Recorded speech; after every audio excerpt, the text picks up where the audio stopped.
CYC is a free channel, presents the Word of God for everyone. Your support will help us to continue the mission. Visit our website, cycnow.com. Even $1 will make a difference.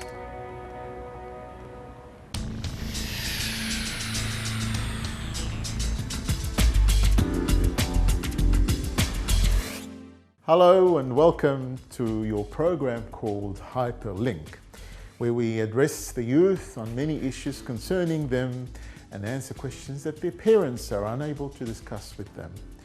In our previous episodes, we discussed the issue of Christian dating. Today we will answer questions relating to teen discipline. But first, as we have been doing in every episode, is go and see the opinions of the youth and their parents on this topic.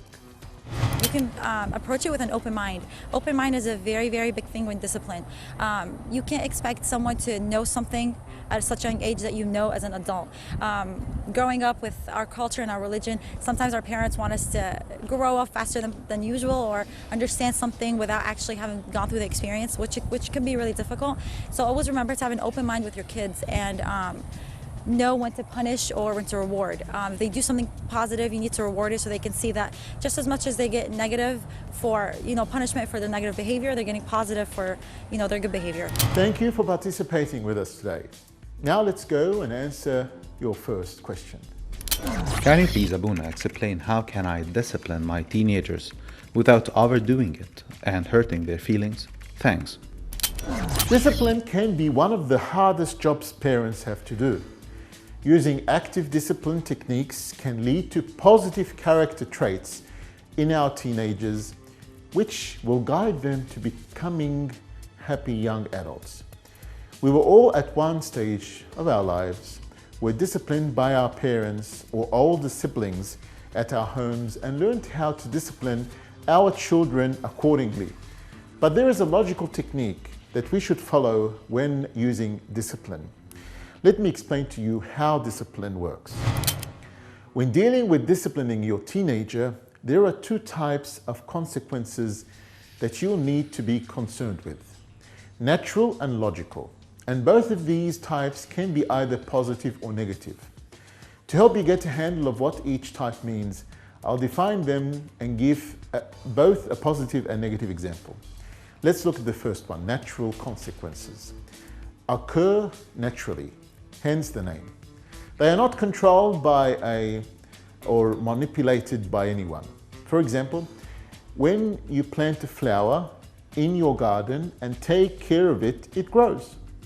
That is a positive example of natural consequences. But when you put your finger in an electric socket, you get a shock. That is an example of a negative natural consequences. Okay, so you get the idea now? Now let's take a look at logical consequences. And they are situations engineered by the person in authority. And they are logically connected to the wrong. It is logical because it fits the offense. For example, if your youth breaks curfew, he or she isn't allowed out the next night. Or if he or she doesn't eat dinner, he or she doesn't get dessert. These are examples of negative logical consequences. On the other hand, setting up a reward system for good grades and giving the reward when the grade is obtained is an example of a positive logical consequence. So how do you as a parent decide between natural and logical consequences? When parents want their children to learn from their mistakes, they have the choice of allowing the child to deal with the natural consequences or set up logical consequences. But how do you choose between the two types of consequences? And when is one more effective than the other? Let's take a look. When natural consequences are immediate, they are very effective. If your youth touches a hot pot, he or she will get burned and is not likely to do that again. Many times, however, natural consequences are not immediate or are too dangerous to allow. Running into the street without looking does not always have immediate consequences. Either does not wearing a seatbelt when driving. Both actions, though, could have dire natural consequences that no one wants. Therefore, the natural consequences aren't what a parent should use to teach their youth the responsibility of their own safety, and it is up to the parents to sort out a logical consequence that will promote the desired behavior. In this instance, not running into the street without looking or wearing a seatbelt. Another instance of when logical consequences will be more effective than natural consequences is while your youth is getting a high school education. The benefits of good grades in school are so far off into the future that teens do not fully comprehend them.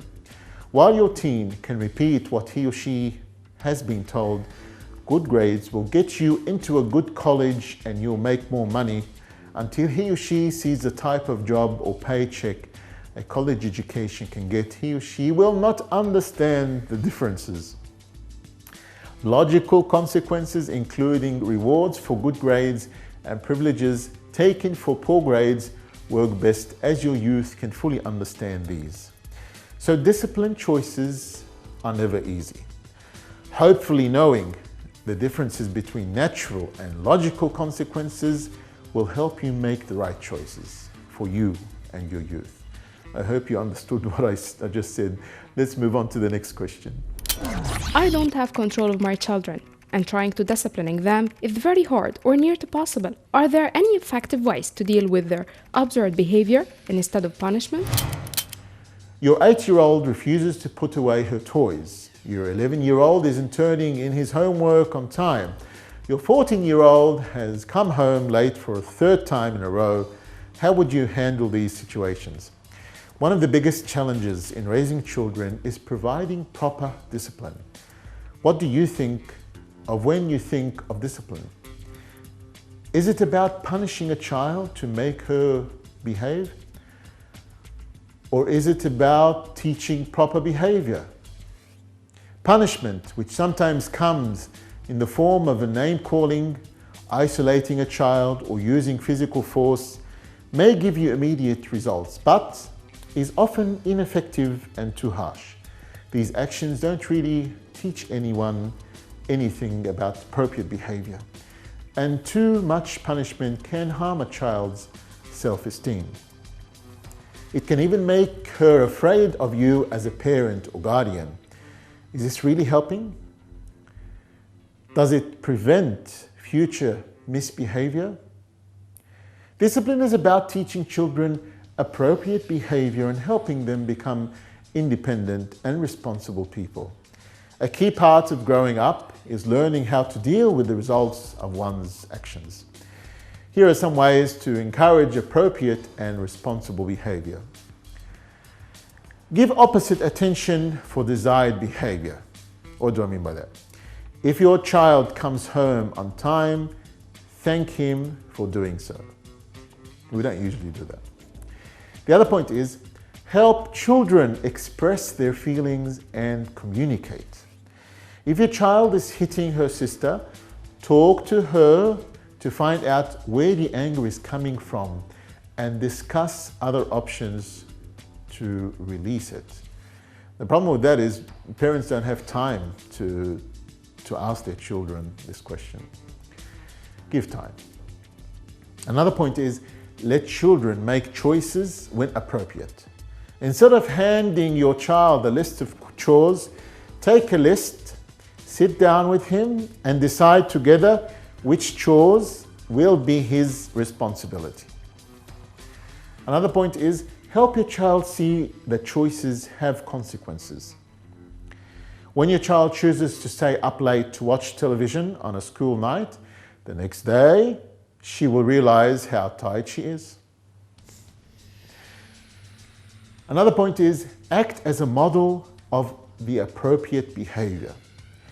If you're about to lose your temper, remember to count to 10 before speaking. This will remind your child to do the same and handle conflicts in a calm, rational manner. Using the discipline methods just mentioned can provide a child with several benefits. Let's move on to our next question. How can I discipline my teenager with firmness and at the same time be fair? It is simply you, the parent, creating a discipline plan for your child that is fair to both of you and sticking to it using a firm approach. Here are 3 reasons why you should. Fair and firm discipline teaches respect for adults and those in authority. Youth that do not have any, little or the wrong type of discipline in the home often are those who get into trouble at school and or with the law. So basically it starts from within your own home where they spend most of their time, not from the school or from the church or Sunday school. Another point is fair and firm discipline allows your youth to feel safe. When you set clear expectations and limits, you are showing your youth the safe route through the maze of do's and don'ts in their daily lives. You are giving them a map to follow where they get to make choices for themselves. This is very safe feeling and helps with building confidence. Older youths will eventually learn how to set their own expectations and limits when you follow this type of discipline. Another point is, fair and firm discipline allows your youth to take responsibility for his or her actions. When your youth understands the rules and consequences and knows that he or she is expecting to follow the rule, then he or she is ready and often willing to take consequences, whether they are positive or negative. This means you will have to remember to praise your youth's good behavior as well as stand by the consequences you have set for poor behavior. Let's go on to another question. What does the Bible say about disciplining children? How to best discipline children can be a difficult task to learn, but it is crucially important.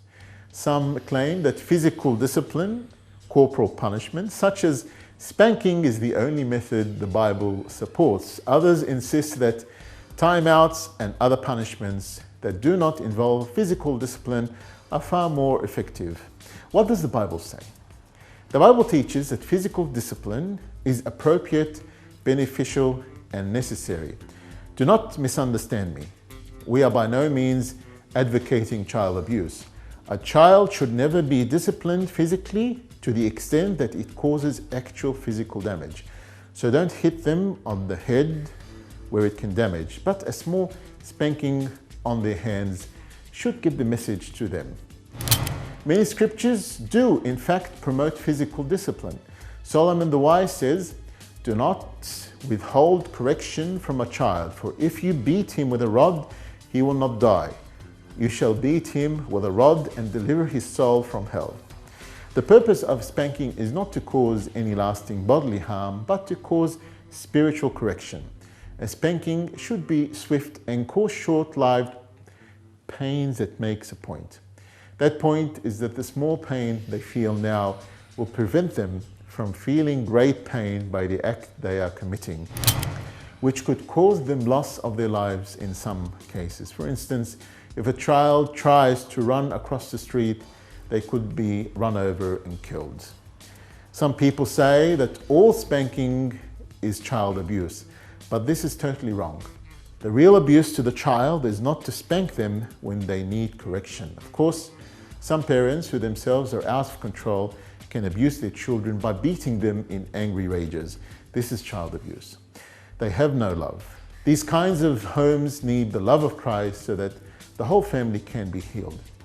We are not to spank our children with uncontrolled anger and thus hand out unjust punishment. Proverbs 19:18 says, "Chasten your son while there is hope, and do not set your heart on his destruction." Proverbs 22:6 says, "Train up a child in the way he should go, and when he is old, he will not depart from it." The Bible strongly stresses the importance of discipline. It is something we must all have in order to be productive people, and it is much more easily learned when we are young. Children who are not disciplined often grow up rebellious and have no respect for authority, and as a result find it difficult to willingly obey and follow God. God Himself uses discipline to correct us and lead us down the right path and to encourage repentance for our wrong actions. Let's move on to the next question. Can other forms of discipline, such as timeouts, be used instead of physical discipline? Some parents find that their children do not respond well to physical discipline. Some parents find that timeouts, grounding, and or taking something away from the children is more effective in encouraging behavioral change. If that is indeed the case, by all means, a parent should employ the methods that best produce the needed behavioral change. While the Bible undeniably advocates physical discipline, the Bible is more concerned with the goal of building godly character than it is in the precise method used to produce that goal. We shouldn't forget St. Paul's message to the Ephesians. Children, obey your parents in the Lord, for this is right. Honor your father and mother, which is the first commandment with promise, that it may be well with you and you may live long on the earth. And you, fathers, do not provoke your children to wrath, but bring them up in the training and admonition of the Lord. Let's now go and see what our early church fathers say about discipline. Let's look at some examples of how our early church fathers lived a life of strict discipline to win the eternal life. From the book of the Hermit Fathers are humans just like us who eat, drink, and sleep, but they live in complete discipline and self-denial of all bodily pleasures and comfort. Saint Timothy the anchorite. It was said that he was born of God-loving parents who educated and raised him according to the church disciplines, who then desired the monastic life and became a monk in one of the monasteries. Saint Peter the priest, this father spent his life in fasting. He shut himself in and was disciplined in praying days and nights. The Lord granted him the gift of knowing the future, healing the sick through the water and oil after praying over them. Pope Matthäus III, the 100th Patriarch, the Christian parents disciplined him with every spiritual discipline and taught him the Holy Church books. The grace of God filled this blessed son, so he devoted himself to study and teach Christian education. So you see, discipline starts from your very own home and you eventually grow into it and live by it. Let's move on to our story on discipline. I worked at menial jobs. I had limited education, limited skills, and a limited future. And then I began asking, why are some people more successful than others? This question changed my life. Over the years, I have read thousands of books and articles on the subjects of success and achievement. It seems that the reasons for these accomplishments have been discussed and written about for more than 2,000 years in every conceivable way. One quality that most philosophers, teachers, and experts agree on is the importance of self-discipline. As Al Tomsic summarized it years ago, success is tons of discipline. Some years ago, I attended a conference in Washington. It was a lunch break and I was eating at a nearby food fair. The area was crowded and I sat down at the last open table by myself, even though it was a table for four. A few minutes later, an old gentleman and a younger woman, who was his assistant, came along carrying trays of food, obviously looking for a place to sit. With plenty of room at my table, I immediately arose and invited the older gentleman to join me. He was hesitant, but I insisted. Finally, thanking me as he sat down, we began to chat over lunch. It turned out that his name was Kop Koppermeyer. As it happened, I immediately knew who he was. He was a legend in the field of success and achievement. He had written 4 large books, each of which contained 250 success principles that he had derived from more than 50 years of research and study. I have read all 4 books from cover to cover more than once. After we had chatted for a while, I asked him the question that many people in this situation would ask. Of all the 1,000 success principles that you have discovered, which do you think is the most important? He smiled at me with a twinkle in his eye as if he had been asked this question many times and replied without hesitation, the most important success principle of all was stated by Thomas Huxley many years ago. He said, "Do what you should do, when you should do it, whether you feel like it or not." He went on to say, "There are 999 other success principles that I have found in my reading and experience, but without self-discipline, none of them work." Self-discipline is the key to personal greatness. It is the magic quality that opens all doors for you and makes everything else possible. With self-discipline, the average person can rise as far as fast as his talents and intelligence can take him. But without self-discipline, a person with every blessing of background, education, and opportunity will seldom rise above mediocrity. This is what made our great Pope Shenouda III a successful Christian leader and loved by many. So this concludes our episode for today on teenage discipline. I hope you benefited from this topic and that it will help our teenagers and their parents to think twice before entering into a situation which will cause any conflicts at home. Remember, with love from both sides and respect, all arguments will be resolved. See you in our next episode, where we will discuss the issue on criticizing. Meet us next week, and don't forget to tell your friends